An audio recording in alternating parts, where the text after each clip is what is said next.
have breeding experience? Ever ranched monsters? If you have, great! The new Dragon Quest Monsters game is looking pretty darn good. If you haven't, it may be a good time to learn. Dragon Quest is incredibly popular in Japan for a reason. Its old-school gameplay fundamentals, anime-inspired artistic design, and epic scale make it a bigger deal than Final Fantasy on the other side of the ocean. And its Monsters spin-off series is looking better than ever on the Nintendo DS.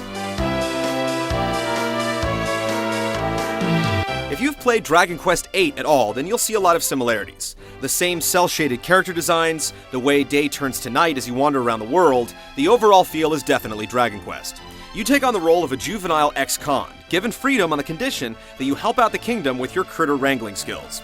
Unlike traditional Dragon Quest games, instead of leveling up a group of human heroes, you create a party using any creatures you run into in the wild.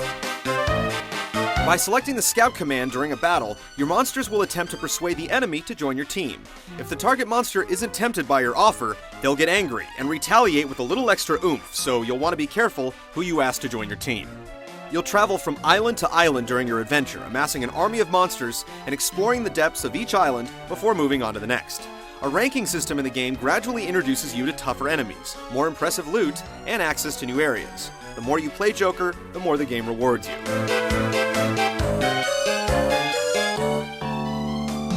As your monsters gain levels by winning fights, you can choose to level up their skills or their overall abilities to get them into fighting shape. Leveling up a creature's skills teaches them new tricks like healing spells or magic attacks, but you'll want to make sure you keep their hit points and magic points up to par as well. Your monsters will be a lot less effective in combat if they cast too many spells or take too many hits, so when they need a boost, you'll have to use an item to revive your fainted friend or return to an inn to restore their HP. Inns act as city centers for every island that you visit, supplying you with items, weapons, and equipment from vending machine-style item shops. You can hit up ATMs for storing cash, or check out leaderboards that track stats for you and your friends. Also found at inns are breeding centers, where your critters can hook up to create hybrid monster babies. Just so you know, the monster age of consent is level 10. At that point, a male and female monster can get together and create a cute little bundle of level 1 joy with the abilities of both parents.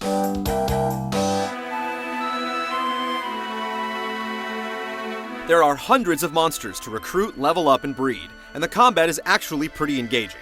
Scouring the caves and dungeons over Joker's multiple islands could be as tempting as a tropical vacation for fans of handheld RPGs. We'll have more info for you on the English version once we get a clear release date.